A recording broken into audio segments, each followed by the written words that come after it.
You know, today we're diving into a story that might just completely flip how you think about communication.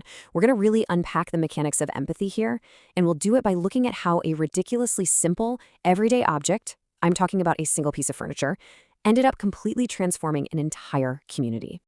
So let's just jump right in and pose this question. What if one empty chair could change a person's life? Seriously, take a second to really think about that. It sounds impossible, right? I mean, it's just a chair. It's wood, it's metal, it's a place to sit. But as you'll see today, for one guy, that simple, empty chair became absolutely the most powerful tool he ever owned. Because, well, sometimes people don't actually want our advice. They're not looking for quick fixes. They just need someone willing to do one single thing: listen. Section 1, a strange new habit. To really get how this fundamental shift in human behavior happened, we gotta look at a man named Daniel. Now, Daniel lived in this incredibly crowded city where everyone just seemed impossibly busy. You know the vibe. People constantly rushing from one appointment to the next, phones literally never stopped ringing, conversations were getting shorter every single year. Just a frantic, noisy world. But Daniel? He took a totally different approach. Every single morning, he'd fold up a lightweight wooden chair, throw it over his shoulder, and just walk through this bustling town. It was this quiet, deliberate, and honestly highly visible contrast to the absolute chaos happening around him. Now, as you can probably imagine, when you do something like this in a busy city, people are going to react. People stared. Kids asked questions. His own friends were literally laughing at him, asking why on earth he was lugging an extra chair everywhere he went. But Daniel's response was just perfect. He'd smile and say, "You never know when someone might need a place to be heard." At the time, nobody got it. No one understood what he meant. They just couldn't wrap their heads around why anyone would carry a placeholder for a conversation that hadn't even happened yet. But hey, human behavior takes time to shift, right? Every afternoon, Daniel would take this chair and set it up beneath the exact same old oak tree in the city park. He'd sit in this chair, and the other one just sat there, totally empty. For days, people completely ignored him. But then, an elderly man quietly sat down. They talked for nearly an hour, but Daniel barely said a word. He just listened. And before leaving, that elderly man smiled for the first time in weeks. In the months that followed, you could feel the momentum shift. The next day, someone else sat down, then another person.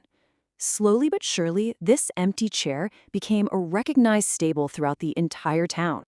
Section 2, holding space for others. So, to see how Daniel's method actually played out in the real world, let's look at a woman named Mia. Mia came to the park one evening basically ready to permanently close her family restaurant after years of just brutal financial struggles. She sat down and she talked for almost 2 hours straight. And during that whole time, Daniel didn't offer some grand business plan. He just asked a few really simple questions. When Mia finally stood up, she realized something crazy. She actually already knew the answer to her problems. She didn't need a fancy consultant. She just needed a silent sounding board so she could finally hear herself think through all the chaos. And get this, months later, her restaurant fully recovered. The real core of this was later summarized perfectly by Mia herself. She said, "The solution didn't come from Daniel. It came because someone finally listened." What an absolutely fantastic way to frame it. By simply holding that space, Daniel allowed Mia to uncover her own resilience. It is just a stunning example of how empowering true listening can actually be. Section 3, changing the inner voice. Now, while Mia needed to organize her thoughts, other people needed to completely reframe their self-perception. Take this teenager, Ethan. He had just failed a major exam and firmly believed his future was just over, completely done. Daniel used this brilliant psychological trick here. He listened patiently to Ethan venting, pointed to the empty chair, and asked Ethan to imagine his best friend sitting right there. What would he tell him if his friend had failed? Ethan immediately said he'd tell him that one failure absolutely does not define your whole life. You see what Daniel did? He was having Ethan externalize his self-compassion, applying that exact same empathy right back to himself. And it all built to this climax where Daniel just smiled at the boy and asked, "Then why are you speaking differently to yourself?" Bam! Just a brilliant, gentle confrontation. That single question fundamentally changed Ethan's entire perspective on failure forever. Daniel used that empty chair not just as a place to sit, but as a literal mirror for Ethan's own internal dialogue. Section 4, a legacy of listening. A habit this impactful? Yeah, it doesn't stay a secret for long. Eventually, a journalist caught wind of this and interviewed Daniel, asking the one question we've all been thinking this whole time. Why don't you just give people advice? I mean, it's human nature to want to fix things for people, right? But Daniel quietly replied, because advice changes minds. He recognized that lecturing someone, or just handing them a solution, well, that's purely an intellectual exercise. And then he followed it up with this absolute gem. But being heard changes hearts. Let that just sink in for a moment. It's the emotional validation of being truly heard that actually allows people to heal and move forward. Well, that interview ended up spreading like wildfire across the entire country, and communities everywhere were just so inspired. They started setting up these listening benches in schools to help students. They placed them in public parks. They even added them inside hospitals. The absolute genius of this movement was its simplicity. There were no grand speeches required, no lectures to prepare.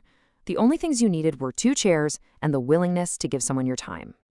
So years passed, and Daniel eventually grew old. One afternoon, he carried that lightweight wooden chair to the park for what turned out to be the final time. A young woman sat beside him and said, "I don't need answers, I just need someone to hear me."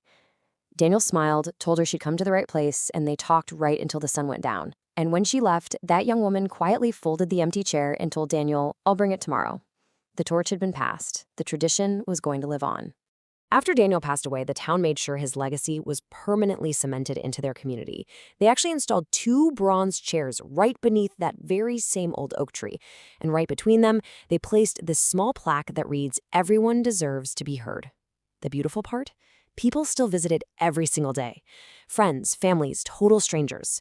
They cry, they laugh, they find hope. And honestly, it's not because of the bronze chairs. It's because someone sitting across from them is actively choosing to listen. Which ultimately forces us to completely redefine what this word even means today. In a world where everyone is practically screaming to be understood, very few of us actually try to understand others. True listening, it's not just waiting for your turn to speak. It's this active, intentional process of making another human being feel important, valid, and seen. It literally costs $0, but it can entirely change the trajectory of a person's life. And that leaves us with this final thought for you. You really don't need a bronze monument to make an impact. Sometimes, literally all you need is an open heart and an empty chair. So, if this explainer inspired you to rethink how you hold space for the people in your life, definitely subscribe to Gravonix Stories and comment "I will listen" more below. But far more importantly, I want you to ask yourself, whose life could you change today just by offering them a place to sit?